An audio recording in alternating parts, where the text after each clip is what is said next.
Let's do Adam, it. What's up, Glenn? we are here to talk about the Beats Yet again, it's a new yet again. year. Yeah, I'm excited about that. So am I. Oh, speaking of top fives, it just popped into my head. Mm-hmm. We were talking about opening day Right. quickly, Spencer Steer's backside. And I think there was something that you wanted to talk about as far as sporting events, Mm-hmm. opening day, Super Bowls, whatever. What was Yeah. that? Yeah. I mean, in our conversation, I started thinking, what are your top five sporting events that you've been to? Yeah.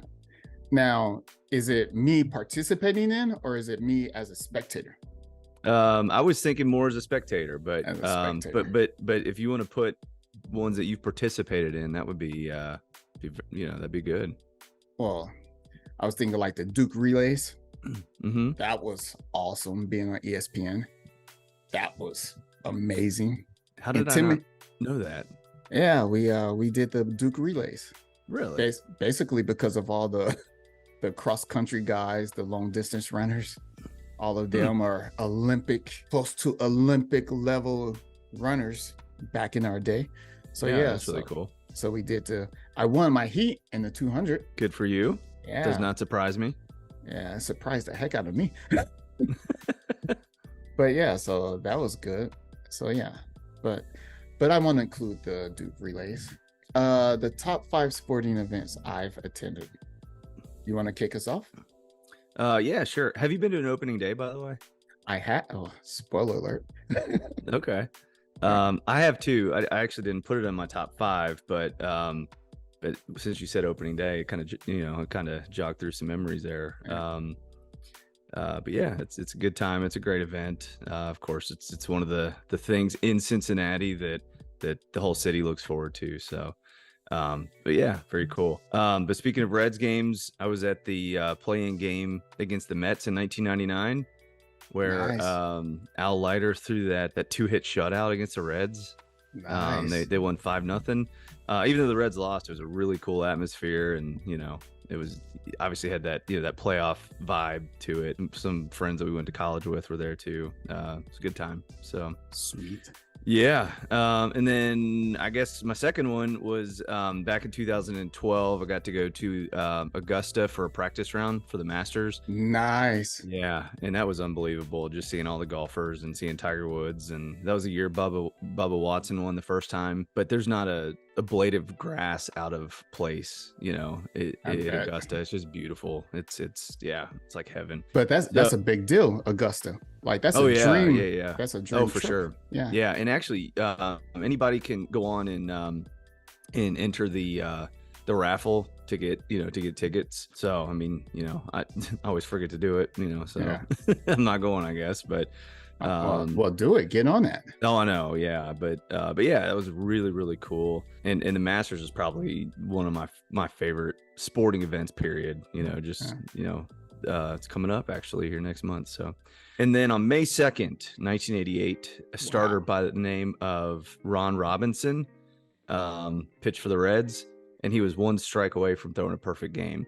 Of course, that I just remember that atmosphere too. So, a guy comes to the plate for the Expos, who they were playing. This guy's name was Wallace Johnson. He has a base hit. Of course, the air was let out of the stadium. But next guy came up. You may have heard of him, Tim Raines, Rock Raines. Yeah.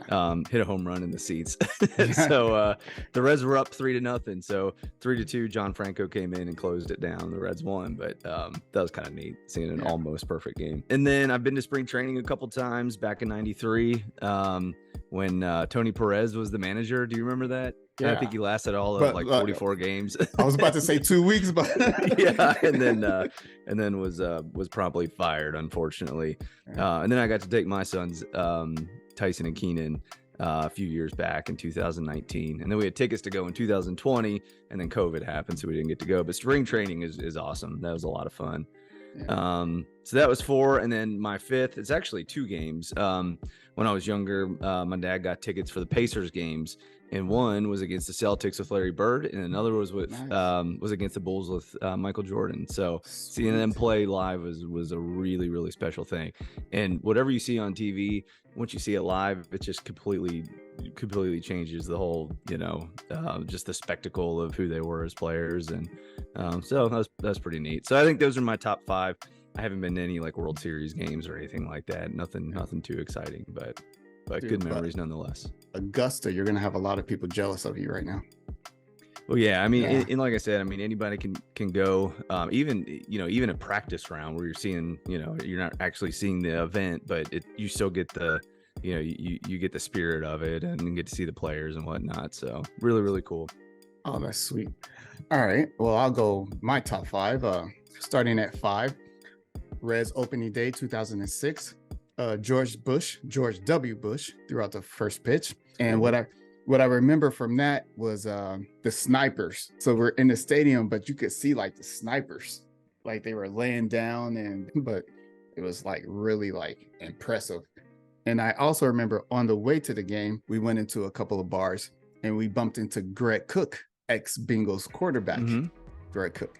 You remember Ed? So Ed, he used to carry around $2 bills. And so when we bumped into Greg Cook, everybody asked for his autograph, and Ed just gave $2 bills to everybody, and he signed his autograph on all of our $2 bills. And I still have it, actually. I need to frame it or something.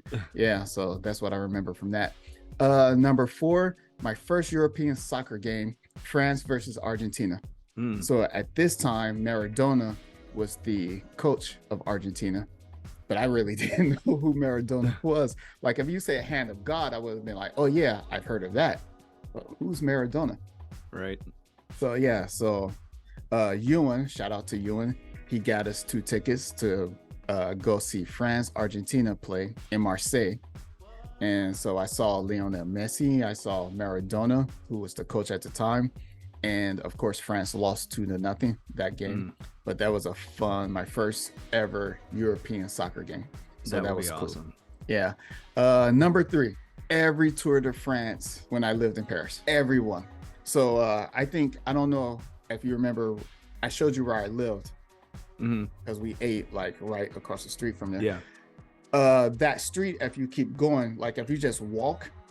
So I lived, for those who don't know, I lived right between Bastille and Arc de Triomphe. And it was just one big street, and you can walk that street. The Tour de France comes right up through Rue Rivioli. So next to the American Embassy and whatnot. And then you're on to Champs-Élysées. Well, I lived right off of Rue Rivioli. And of course, so you got all the traffic, all the helicopters, everything going right over my apartment.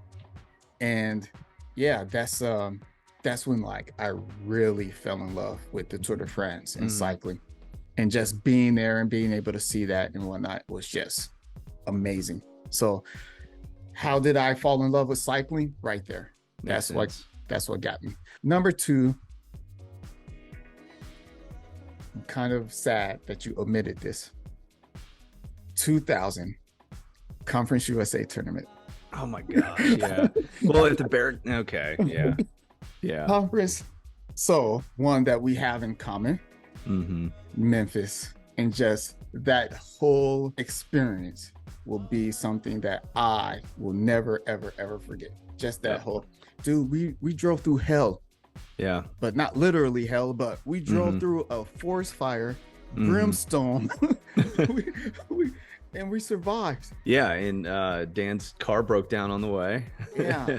I mean, that was, and I think if we got to see the Bearcats play, that would probably be up there, for me.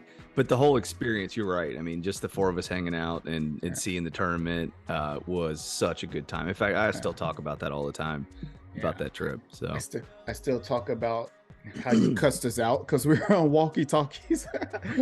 Wow, we're old.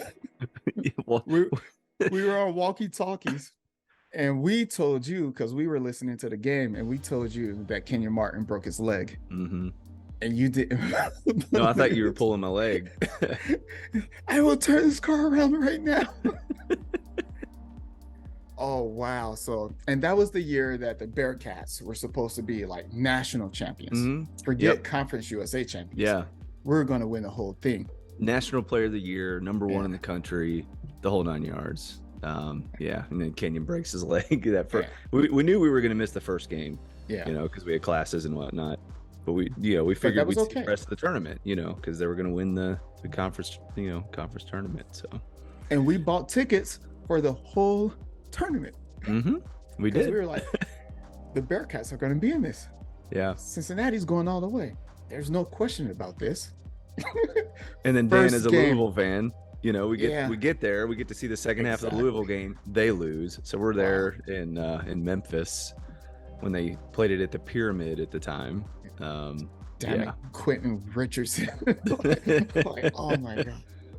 Yeah. Oh, I forgot about him. Yeah. It's a blast from the past. You could go this way, you could go that way, but the Pyramid's over there. I'm not from Memphis. Gotta hit it harder than that, Glenn. Oh, that wow. Was fun. So that's number 2. And number 1, more recent, is Bengals Rams 2019 with my son. That was actually my son's first time watching a Bengals game at a stadium. And that was in London, right? And that was in London. Yeah. So my son and I went to London, watched the Bengals, met Bengals captain. Shout out Bengals captain. Shout out Hubei. Nice. 2 of the nicest, most recognizable, nicest Bengals fans that you could ever meet. I don't know them personally like that, but so nice, so giving with their time at that point. Because everybody wants to take pictures and stuff with them, so that was awesome. So yeah, it was a great time. My son's first football game, Bengals game. So yeah, that was number 1, 2019. 2019 was a great year, and then everything went to shit.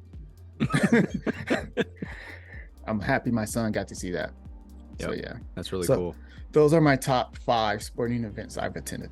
I like it. I kind of thought you threw the F1 race in there somewhere too in Monaco. I didn't attend it. We only saw the track and them setting up. Oh, okay, gotcha.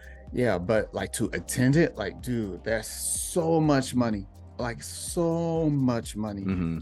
Like people are watching from the yachts. One person to rent out an expensive ass hotel room, and they've got like 50 people standing on the balcony. I mean, it's outrageous. And plus that's tourist time. Yeah. So the prices get gouged like way too expensive, especially in Monaco. So yeah, I'm sure. I love Monaco. One of my plans is to go see a soccer game in Monaco. So I would love to go see Monaco play like Paris Saint-Germain or something like that in Monaco. And also the tennis tournament with my son. So we're planning on doing that at some point in the near future.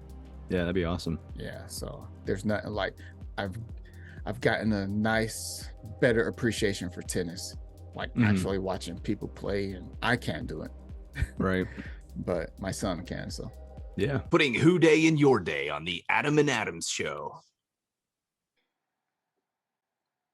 Marie! What? Babe, can you go get me some more Cubanisto? I don't have any more Cubanisto, please. Pardon? Mais ça va pas ou quoi? Mais va le chercher ton cubanisto. Et lui, non? Il est fou, mais je crois pas. Mieux.